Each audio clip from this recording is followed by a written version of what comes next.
आशा भरी नारी। ये TWR इंडिया की प्रस्तुति है। ट्रांसवर्ल्ड रेडियो के आशा भरी नारी के एक और भाग में आप सबका स्वागत है। हमें फिर से बेहद खुशी है कि आप हमारे साथ जुड़ सके। आज हम याकूब 2:26 पर आधारित इस विषय पर चर्चा करने जा रहे हैं, अपने विश्वास को सिद्ध करो। क्या आप कृपया हमारे लिए वानी ये अनुच्छेद पढ़ देंगे? जी हाँ, बिल्कुल पढ़ेंगे। इसमें लिखा है, जैसे आत्मा के बिना शरीर मरा हुआ है, वैसे ही कर्मों के बिना विश्वास मरा हुआ है। धन्यवाद आपका।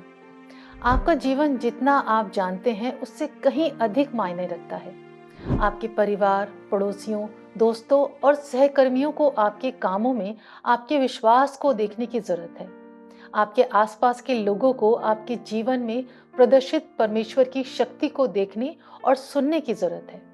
जब आप परमेश्वर के अनुयायी होते हैं तो आप एक आदर्श बन जाते हैं कि एक विश्वास वाले व्यक्ति को कैसे कार्य करना और कैसे जीना चाहिए। जी हाँ, याकूब हमें बताता है कि कोई व्यक्ति अपने कार्यों के माध्यम से किस प्रकार कार्य करता है।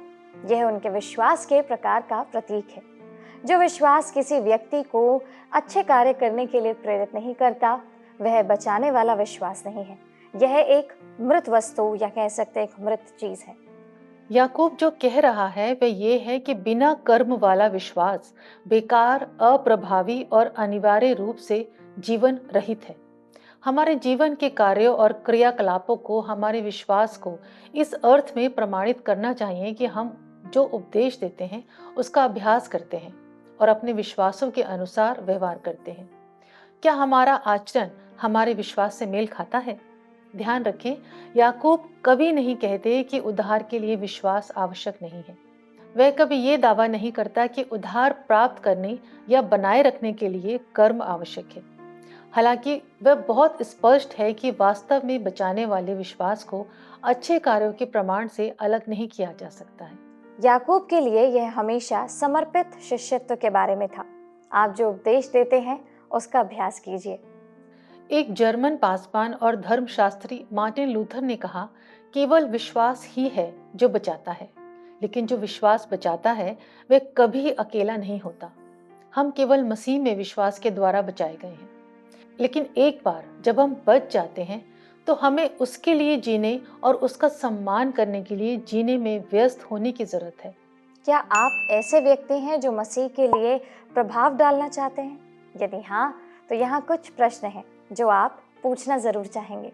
क्या मेरा जीवन यीशु को अच्छी तरह प्रकट या प्रतिबिंबित करता है? क्या मेरे विचार मसीह का सम्मान करते हैं? क्या मेरे शब्द और मेरी वाणी यीशु की प्रतिनिधित्व करता है या करती है?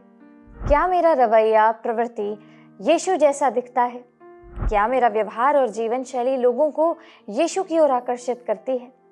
क्या मेरे निर्णय, धन संबंधी व्यवहार, कार्य प्रणाली और रिश्ते लोगों को यीशु की याद दिलाते हैं या नहीं?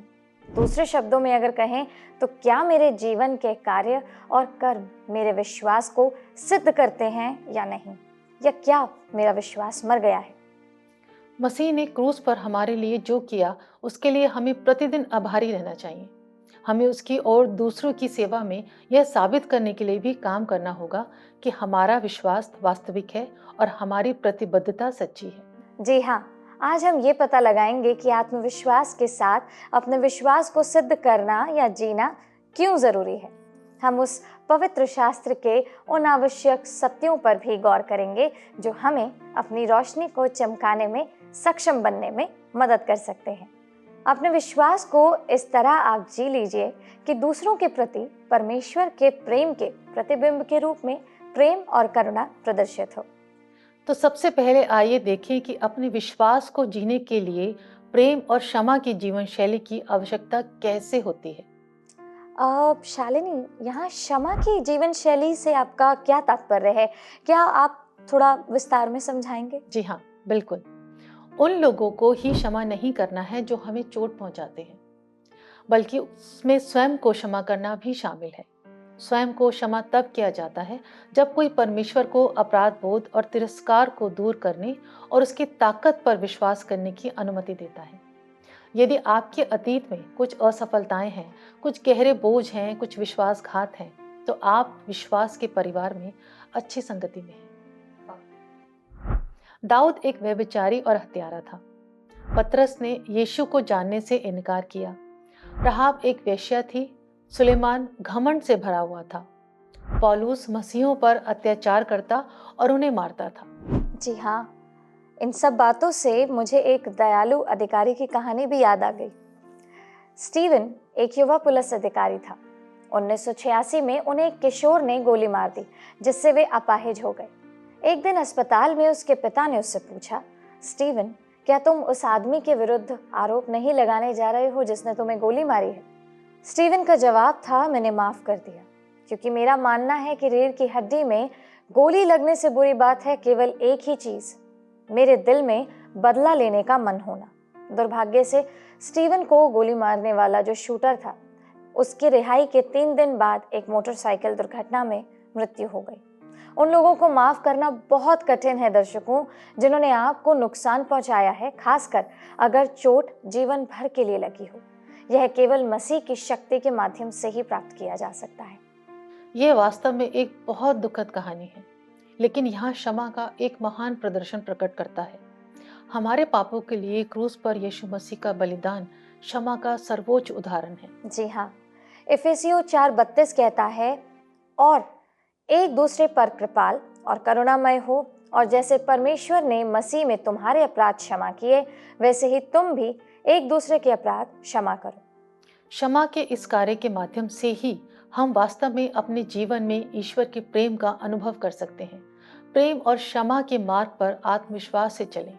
यह हमेशा आसान नहीं होता, लेकिन यह हमेशा करने लायक होता है। यीशु एक ऐसे जीवन के साथ जो प्रेम और क्षमा से भरा हो, विश्वास को जीने के सर्वोत्तम आदर्श और उदाहरण है। क्षमा में हमें कड़वाहट और क्रोध से मुक्त करके नकारात्मक भावनाओं और दृष्टिकोणों से मुक्त करने की शक्ति है। मुझे लगता है कि धन्यवाद का रवैया रखना हमारे विश्वास को जीने का एक और महत्वपूर्ण हिस्सा बना देता है। जी हाँ, यह महत्वपूर्ण है कि आप न केवल अपने विश्वास के बारे में बोलें, बल्कि इससे क्रियान्वित भी करें। ऐसा करने का एक तरीका है अपने जीवन को धन्यवाद से भरकर अपने विश्वास को जीना। यह लगातार इस बात पर विचार करने से किया जा सकता है कि परमेश्वर ने हमें किस प्रकार आशीषें दी हैं। अक्सर हम उस चीज़ के बारे में शिकायत करते हैं जो हमारे पास है ही नहीं, और हम उन कई आशीषों को भूल जाते हैं जो हमें परमेश्वर से मिल चुकी हैं। हमें पहला थिस्सलुनीकियों 5:16 से 18 में आज्ञा दी गई है, सदा आनंदित रहो, निरंतर प्रार्थना में लगे रहो, हर बात में धन्यवाद करो, क्योंकि तुम्हारे लिए मसीह यीशु में परमेश्वर की यही इच्छा है। क्या हम सभी परिस्थितियों में आभारी रह सकते हैं? उदाहरण के लिए, जब परमेश्वर हमें कठिन परीक्षणों से ले जाते हैं तो हम आभारी महसूस नहीं करते हैं। इस पद का अंतिम वाक्यांश हमें एक संकेत देता है कि हम इन आदेशों का पालन कैसे शुरू कर सकते हैं। हमें यीशु मसीह में होना चाहिए। उसमें वास करने वाली पवित्र आत्मा के माध्यम से उसके साथ जुड़े बिना हम कभी भी इन आदेशों का पालन नहीं कर सकते।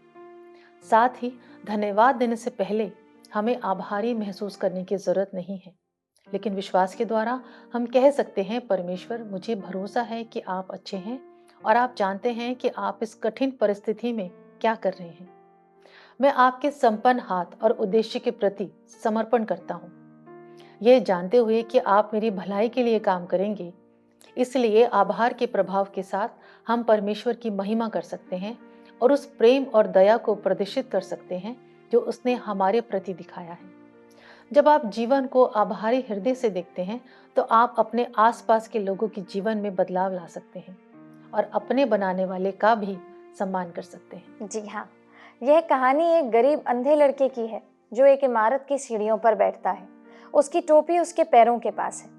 उसके पास एक पोस्टर रखा था जिस पर लिखा था, मैं अंधा हूँ, कृपया मदद करें। उसकी टोपी में कुछ ही सिक्के थे।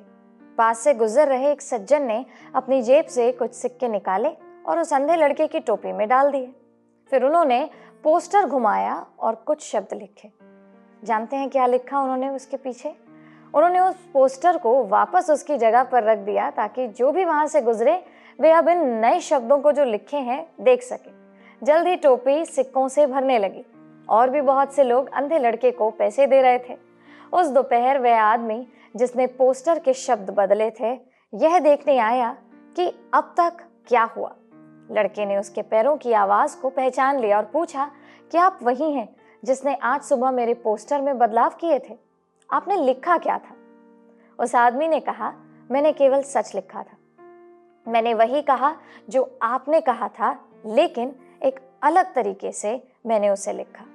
तुम्हारे आसपास की यह दुनिया बहुत सुंदर है, तुम इसे देख सकते हो, लेकिन मैं नहीं देख सकता। दोनों संकेतों ने लोगों को बताया कि लड़का अंधा था, लेकिन पहले संकेत में बस इतना कहा गया था कि लड़का अंधा था। दूसरे संकेत ने लोगों को बताया कि वे कितने भाग्यशाली हैं कि वे अंधे नहीं हैं। दूसरा संकेत वास्तव में प्रभावशाली और प्रभावशाली ही था। वाह, यह तो एक बहुत ही सुंदर कहानी है। जो तुम्हारे पास है उसके लिए आभारी रहो, कुछ नया करने वाले बने, अलग और सकारात्मक सोचें। आभारी हृदय के साथ संसार का आनंद लें और परमेश्वर के प्रति आभारी रहें कि उसने आपको सभी इंद्रिय सही और बिना किसी कमी के दी हैं। शालिनी, आपने बिल्कुल ठीक बात कही, लेकिन क्या आप आज हमें कुछ ऐसे तरीके बता सकती हैं जिनसे हम आभारी होने के इस दृष्टिकोण को अपने अंदर विकसित कर सकते हैं? जी हाँ, बिल्कुल। सबसे पहले आप प्रतिदिन प्राप्त आशीषों की एक सूची लिखने की दैनिक आदत डाल लें। उन पर विचार करने के लिए कुछ मिनट निकालें और प्रार्थना में उनके लिए परमेश्वर को धन्यवाद दें। दूसरा है, अपने स्वर्गीय पिता की स्तुति प्रशंसा गाएं। संगीत परमेश्वर की स्तुति करने का एक सशक्त तरीका है। भजन संहिता 28 उसके 7वें पद में लिखा है। तीसरा है, उन लोगों को धन्यवाद दें जिन्होंने आपकी मदद की है। उन मित्रों, परिवार, शिक्षकों और अन्य लोगों पर विचार करें जो आपकी सराहना करने में मदद करते हैं। चौथा है, जरूरतमंदों के साथ अपनी आशीषों को साझा करें। उन्हें अपने पास मत रुकने दें, इसके बजाय उन्हें उन लोगों के साथ साझा करें जिन्हें प्रोत्साहन की आवश्यकता है। ऐसा इब्रानियों 13 उसके 16 पद में लिखा है। पांचवा है, आनंद का पीछा करना जारी रखें। परमेश्वर से जुड़ने से आनंद मिलता है। गलातियों 5:22 से 23 में लिखा है, आत्मा के फल में से आनंद एक है। जैसे ही आप एक आनंदपूर्ण रवैया विकसित करते हैं, आप स्वयं को परमेश्वर पर ध्यान केंद्रित करते हुए पाएंगे और देखेंगे कि परमेश्वर आपके जीवन में किस प्रकार कार्य कर रहा है। वाह, आपने बहुत ही अच्छी तरीके से इसे उल्लेखित किया। अब अपने विश्वास को जीने का अगला कदम न्याय पाने में, सत्यता में हमारी दृढ़ता के माध्यम से परमेश्वर का गवाह बनना है। परमेश्वर दोनों शक्तिशाली है और दया से भरपूर है। आपके शब्दों और कार्यों के माध्यम से आपके पास अपने लोगों के लिए परमेश्वर के अविश्वसनीय प्रेम को प्रदर्शित करने का अवसर है। आप जो सच्चाई अपनाते हैं उसमें विश्वास रखते हुए आप दिखा सकते हैं कि परमेश्वर की शक्ति और दया में हृदय और मस्तिष्क को बदलने की शक्ति है। लूका 18 में हमारे पास एक विधवा का दृष्टांत है। अपने पति के बिना विधवा के पास बहुत कम शक्ति है, लेकिन वह न्याय के लिए बेताब है। वह न्याय मांगने के लिए एक न्यायी के पास जाती है। हम नहीं जानते कि वे किसके लिए न्याय चाहती थी, लेकिन न्यायी न परमेश्वर से डरता था और न किसी मनुष्य की परवाह करता था। उसकी रणनीति स्पष्ट थी, दृढ़ता, आग्रह करते रहना, डटे रहना। हमें इस कहानी में कोई महान नाटक या चमत्कार नहीं दिखता। हम एक ऐसी महिला को देखते हैं जो हार नहीं मानती। न्याय अंत में कहता है, यद्यपि मैं ना परमेश्वर से डरता और ना मनुष्य की कुछ परवाह करता हूँ, तो भी यह विधवा मुझे सताती रहती है, इसलिए मैं उसका न्याय चुकाऊंगा। कहीं ऐसा ना हो कि यह बार बार आकर कहीं मुझे ही ना थका डाले। ये कहानी दिखाती है कि दुनिया की नजरों में कम शक्ति वाला कोई व्यक्ति न्याय को छोड़ने से इनकार कर रहा है। कहानी के अंत में यीशु शिष्यों को याद दिलाते हैं कि यदि एक अधर्मी न्याय दृढ़ता के कारण न्याय दे सकता है, तो क्या परमेश्वर अपने चुने हुओं का न्याय ना चुकाएगा, जो रात दिन उसकी दुहाई देते रहते हैं। हम सभी को न्याय के लिए काम करने के लिए बुलाया गया है, लेकिन परमेश्वर हमारे प्रत्येक विशिष्ट पद और वरदान का उपयोग विभिन्न परिस्थितियों में प्रभावशाली होने के लिए करते हैं।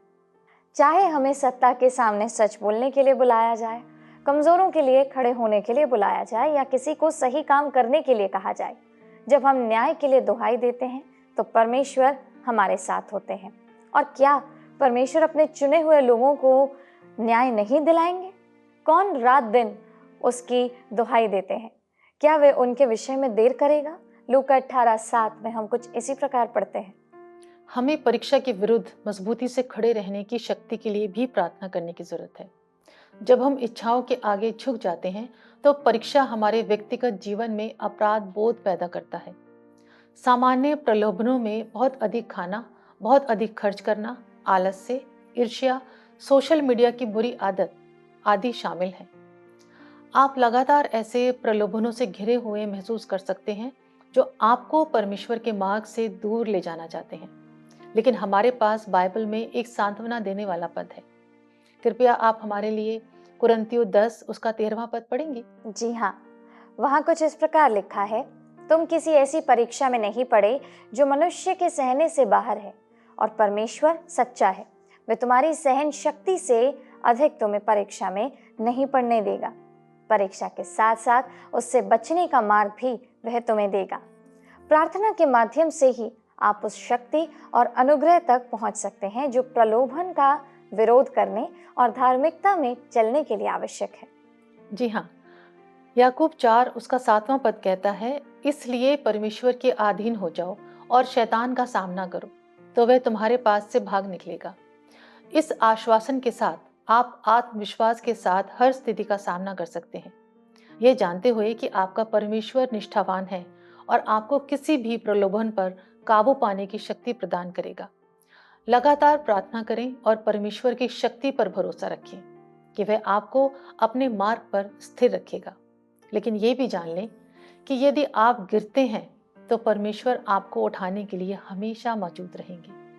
आपके आसपास के लोगों को यह देखना चाहिए कि आप संपूर्ण नहीं हैं, कि आप अभी भी परमेश्वर द्वारा बनाए जा रहे हैं, और आप ऐसा कुछ भी नहीं कर सकते हैं जिससे परमेश्वर कभी भी आपको छोड़ देगा।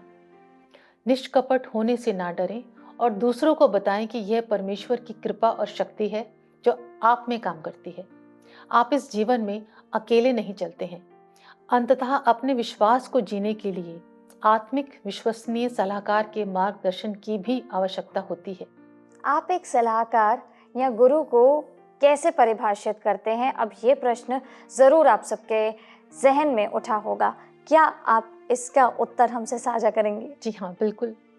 आमतौर पर एक सलाहकार वह व्यक्ति होता है जिसके साथ में उनके अनुभव और निपुणता के आधार पर सलाह, ज्ञान और अंतर्दृष्टि प्राप्त करने के लिए बात कर सकते हैं। हमें भूख और प्यास के लिए बनाया गया है। मसीही के जीवन में कुछ ऐसा है जो एक विश्वासी को अधिक गहराई की इच्छा देता है, यीशु को और अधिक जानने की इच्छा देता है और उसके साथ घनिष्ठता की लालसा करने की इच्छा देता है। हालांकि यह सच है कि हम अपने बल पर परमेश्वर की खोज कर सकते हैं, पर उसने हमें रिश्तों के लिए बनाया है और उसने विश्वासियों को दूसरों को प्रोत्साहित करने, चुनौती देने और आगे बढ़ने में मदद करने के साधन के रूप में उपयोग करना चुना है। अब हम मिलकर इफिसियों 4:11-13 पढ़ेंगे और हम चाहेंगे कि आप भी जरूर पढ़िए। वहाँ लिखा है, और उसने कितनों को प्रेरित, भविष्यद्वक्ता नियुक्त करके, और कितनों को सुसमाचार सुनाने वाले नियुक्त करके, और कितनों को रखवाली और उपदेशक नियुक्त करके दे दिया, जिससे पवित्र लोग सिद्ध हो जाएं और सेवा का काम किया जाए और मसीह की देह उन्नति पाए, जब तक कि हम सबके सब विश्वास और परमेश्वर के पुत्र की पहचान में एक ना हो जाएं और एक सिद्ध मनुष्य ना बन जाएं और मसीह के पूरे डील डॉल तक ना बढ़ जाएं। दूसरे शब्दों में हमें एक दूसरे की बहुत जरूरत है। यहाँ 4 कारण बताए गए हैं कि हमें सलाहकारों की आवश्यकता क्यों है। तो पहला कारण है, एक सलाहकार हमारे जीवन के लिए अंतर्दृष्टि, जानकारी और ज्ञान प्रदान करते हैं। एक ईश्वरीय सलाहकार जीवन संबंधी सलाह देगा, निर्णयों के लिए बाहरी दृष्टिकोण देगा और आप जो खोज रहे हैं उस पर एक नया दृष्टिकोण लाएगा।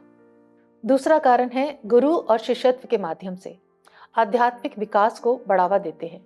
जैसे कि पहले बताया गया है कि मसीही सलाहकार आपको प्रोत्साहित करते हैं और लगातार आपको यीशु की ओर ले जाते हैं, जिससे आप आत्मिक रूप से तेजी से बढ़ते हैं। वे तुम्हें गतिहीन नहीं रहने देते हैं। तीसरा कारण है, सलाहकार कठिन सत्य का उपदेश प्रेम पूर्वक देते हैं। मसीही सलाहकार हमें ईश्वरीय जीवन के प्रति जवाबदेह ठहराते हैं। वह सच बोलने को तैयार हैं जो हमें सुनना चाहिए, ना कि केवल वही जो हम सुनना चाहते हैं। चौथा कारण है, सलाहकार जो उपदेश देते हैं उसका अभ्यास करते हैं और आपको भी वैसा ही करने में मदद करते हैं। हम अक्सर किसी विशेष सलाहकार की तलाश करते हैं। इसका एक कारण यह है कि वे अपने मसीह जीवन में अटल साबित हुए हैं। उन्होंने मसीह जीवन पर पकड़ बना ली है, जीत की राह पर चल रहे हैं और हमें भी ऐसा करने में मदद कर सकते हैं। हम देखते हैं कि संदेह या भ्रम के समय में आत्मिक सलाहकारों से मार्गदर्शन मांगने से बहुत आवश्यक स्पष्टता और अंतर्दृष्टि मिल सकती है। पूरी बाइबल में हम ऐसे व्यक्तियों के उदाहरण देखते हैं जो उन लोगों के ज्ञान और सलाह की तलाश कर रहे हैं जो लंबे समय तक परमेश्वर के साथ चले हैं और जिन्हें अपने विश्वास की यात्रा में अधिक अनुभव है। नीति वचन 11:14 कहता है, जहाँ मार्गदर्शन नहीं होता वहाँ लोग गिरते हैं, परंतु सलाहकारों की बहुतायत में सुरक्षा होती है। यानी कि बहुत सलाहकार विजय को सुनिश्चित करते हैं। अपने आप को ऐसे लोगों से घेरना बहुत ज़रूरी है जो हमारे जीवन में सच्चाई बोल सकें और हमारे विचारों और कार्यों को परमेश्वर की इच्छा के अनुरूप बनाने में हमारी सहायता कर सकें।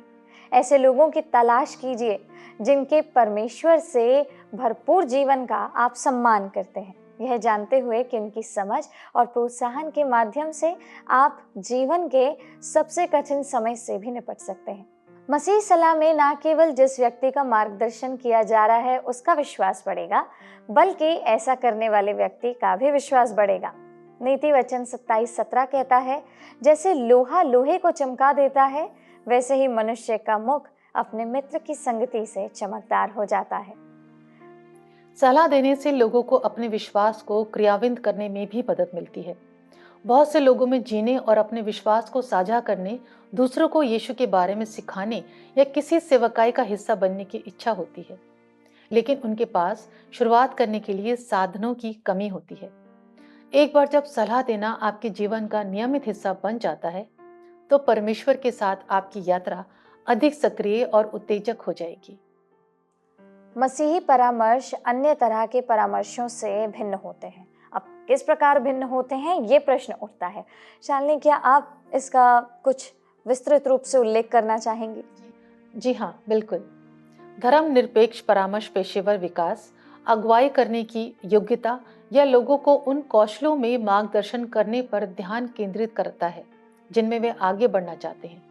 एक सलाहकार की तलाश करने के लिए यह बहुत ही महत्वपूर्ण और सही है, लेकिन यदि आपका आत्मिक जीवन आपकी प्राथमिकता है, तो आप उसमें उतना ही समय, ऊर्जा और संसाधन या मूल्यवान निवेश क्यों नहीं करेंगे? मसीही परामर्श के कुछ तत्व व्यावसायिक प्रशिक्षण संबंध के समान हैं। आप नेतृत्व की अपनी क्षमता में वृद्धि करना चाह सकते हैं और हो सकता है कि आपने समय समय पर अपने लिए कुछ लक्ष्य निर्धारित किए हों, लेकिन केंद्र बिंदु एक महत्वपूर्ण तरीके से अलग है। मसीही परामर्श लोगों को दूसरे व्यक्ति की तरह बनने में मदद करने के बारे में है और वह व्यक्ति यीशु है। मसीही परामर्श में आप निम्नलिखित गतिविधियों के होते हुए देखने की उम्मीद कर सकते हैं।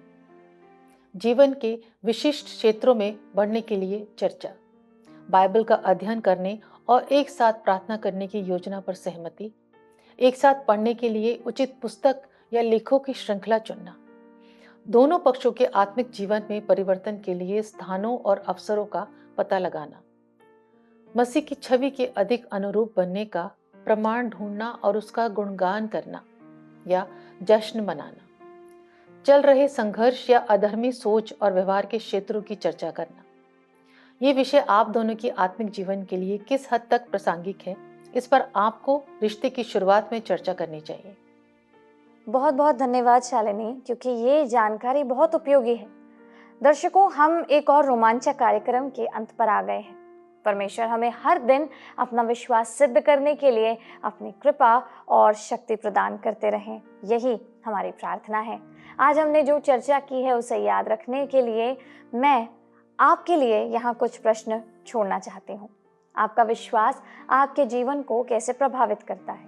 यह आपके निर्णयों को कैसे प्रभावित करता है, अपने कार्यों का मार्गदर्शन कैसे करता है, आपके विश्वास को कैसे बदलता है, आपके व्यवहार को कैसे व्यवस्थित करता है, अपना व्यवहार क्यों बदलना है, कैसे बदलना है, अपना दृष्टिकोण समायोजित कैसे करना है। विश्वास और अभ्यास का परस्पर काटना पवित्र शास्त्र का एक प्रमुख संदेश है। हमें अपने विश्वास को सिद्ध करना है, जीना है और इसे केवल दिखावटी ढंग से पेश नहीं करना है। अगली बार तक के लिए हम आपको इन प्रश्नों के साथ छोड़े जा रहे हैं, लेकिन ये वक्त होगा प्रार्थना करने का। आइए प्रार्थना करें।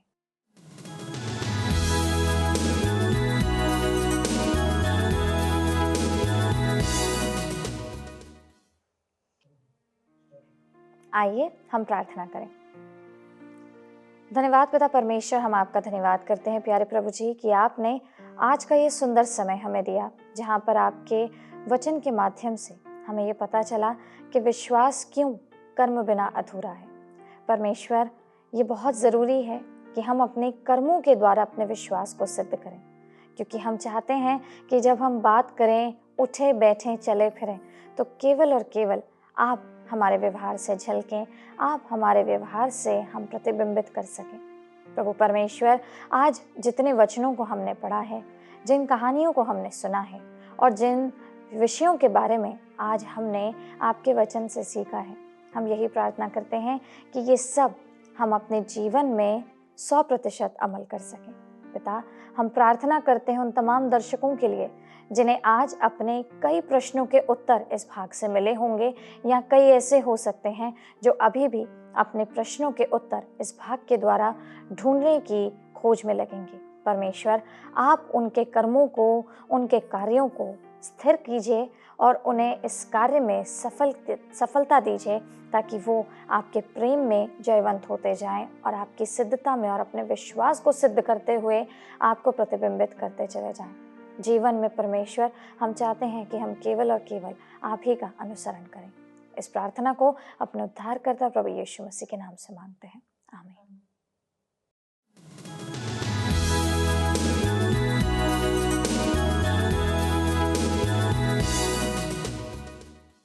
तो दर्शकों, हमें उम्मीद है कि आपको आज का कार्यक्रम बेहद पसंद आया होगा और आपने इससे सीखा ज़रूर होगा और इसका अनुसरण भी अपने जीवन में ज़रूर करेंगे। अगर आपको ये भाग अच्छा लगा तो स्क्रीन पर आ रहे नंबर पर मिस कॉल देना मत भूलिएगा। हम आपसे अगले हफ्ते फिर मिलेंगे, इसी वक्त इसी जगह। तब तक प्रभु आपको आशीषित करे।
आशा भरी नारी।